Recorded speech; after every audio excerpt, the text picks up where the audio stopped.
1, 2, 3, 4.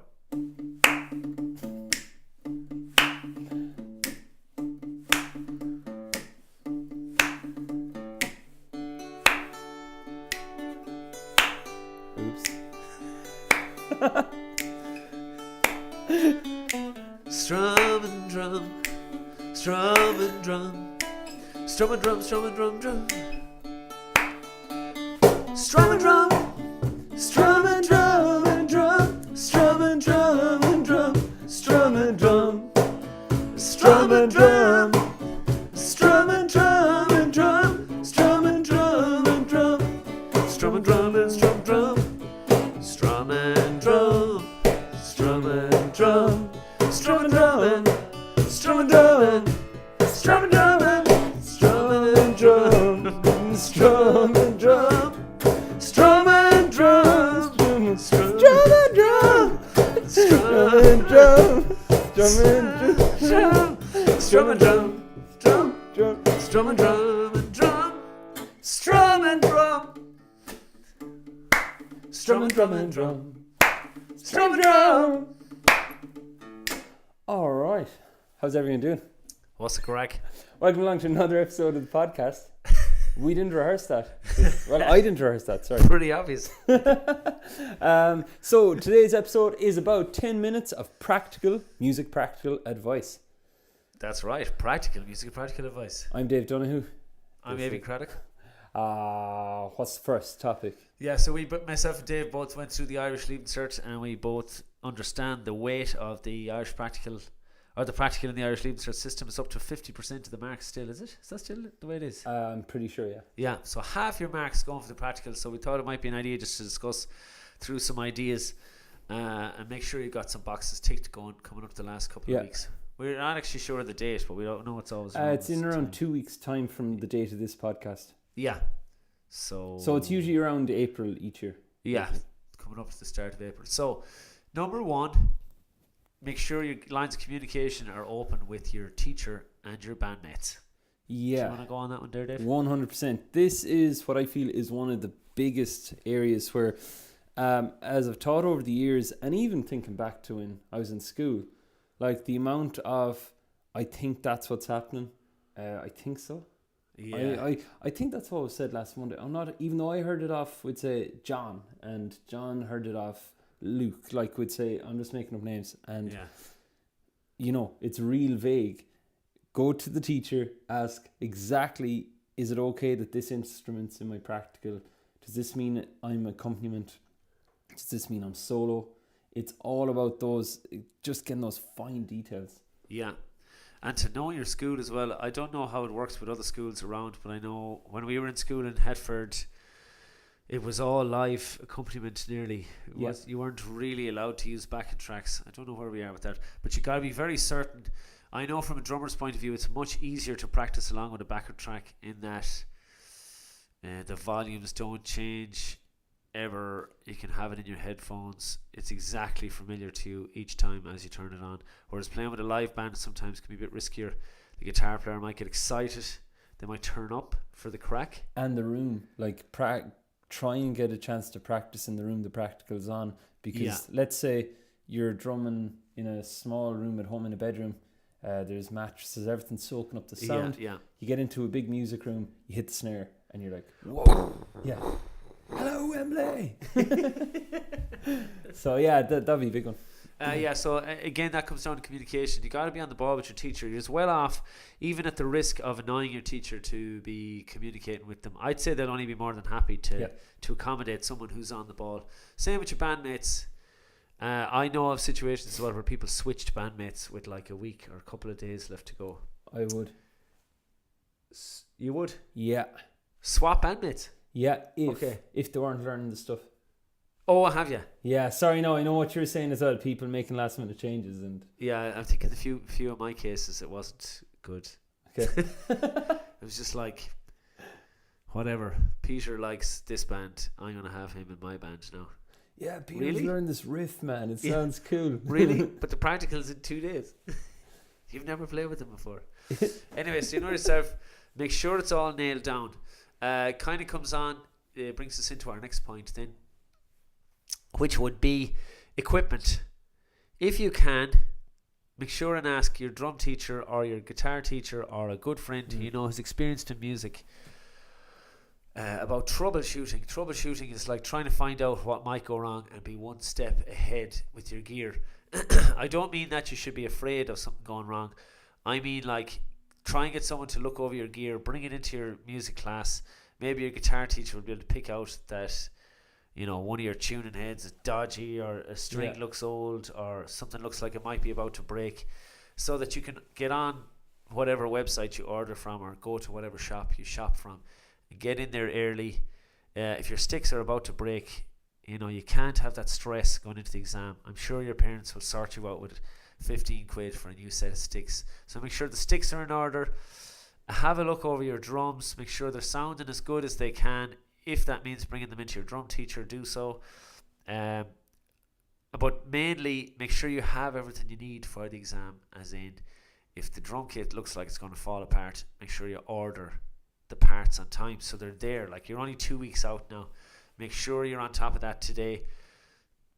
Leave Fortnite for a few minutes. Go online and order what you need to order. Yeah. Get on top of things.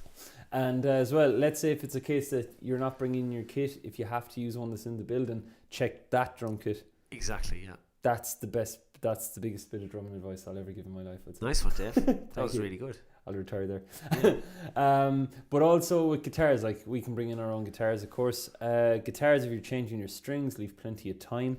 On the day, I'll never forget when I was doing my junior cert practical, it was Sultans of Swing I was doing, and my guitar teacher said to me, he said, wear gloves or stay close to the radiators if it's a cold morning, which in April it would be a cold morning.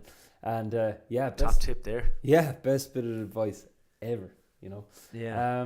So that's one you can take as well from this, is to make sure and stay warm and do a lengthy warm up. We left that out there, but make sure you're in tune and focused when you go in there. I mean, in tune is in your body. Get the hands nice and warm. Plenty of jumping jacks. Jumping jacks, yeah. But mainly the fingers, especially for the guitar players. Yeah. Because they're just not going to work if they're numb. No, and like this podcast, an episode on practicals could last for hours. Like, we've accompanied so many when we're in students. And even now, I'm going back into accompany some students in 2 weeks' time. Okay. And the thing about it is, on the day of, that's the third point here, watch out. Like, I remember over the years, you'd see certain circles of students the day of the practical. You see the circle that are in the zone just practicing. They're just in the music, they're practicing. Then you have another circle that hang around with each other and go, God, I hope I don't screw it up, and I hope this doesn't happen. And I'm kind of nervous. And then they'll ask the person that they know is going to respond to them that said, oh yeah, I got nervous in there. And now they're going in with this sort of expectation and nervousness. Yeah. My main advice, just aim to release on it. Like, healthy nerves can be good, but at the same time, if there's something you can do to just stay in the zone, like a 100-meter sprint in the Olympics, that's the level of focus I'd be aiming for with practicals. Yeah. And it can even, like, you can even get to a stage where you're chatting to people who are going, I'm dead. I've nothing done. I was standing beside those people in the practical. I've nothing done. I'm so dead. Like, and that stuff can start to bleed into your own consciousness. Yeah. So you got to try and either outmaneuver them with, like, you'll be fine, I'll be fine, I have my work done, we'll be grand, we'll just go in, we'll do our best, everything's going to work out great.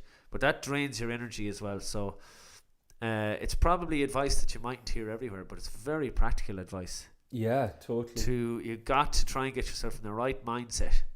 That's what we're talking about. And having someone beside you going, I'm dead, did nothing, no practice done, that's only going to drain your energy. Either listen to them, or then you might start believing yourself, God, maybe I don't have enough done either.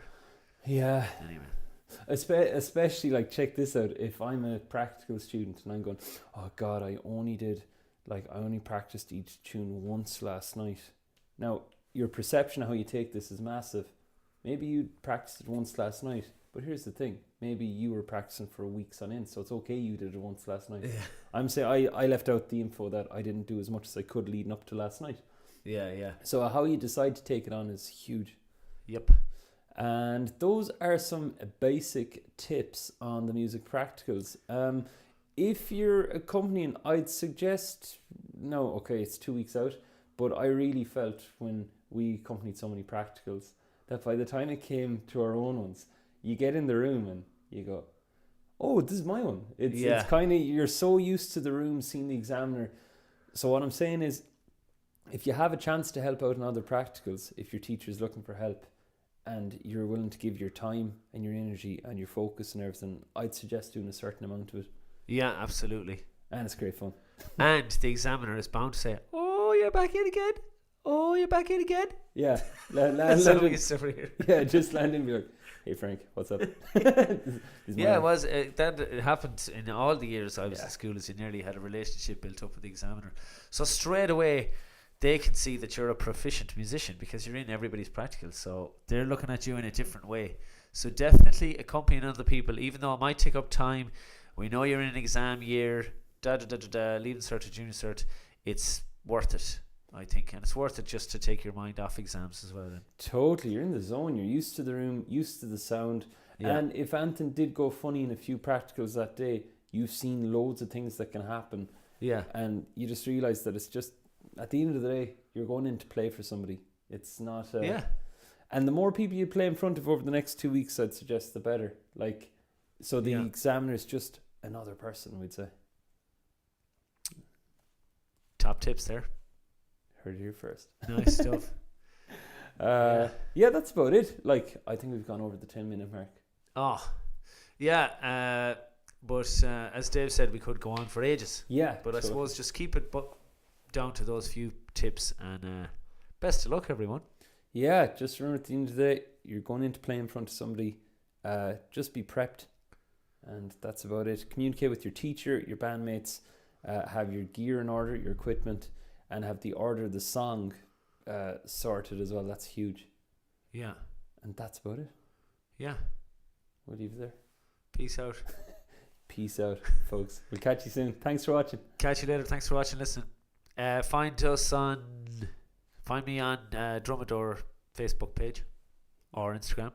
Yeah, find me on Instagram, Facebook, under Dave Donoghue. Yeah, and any comments underneath about anything else, we can post any answers to the questions here next week. Yeah, thanks for watching, folks. Catch you soon. See you soon.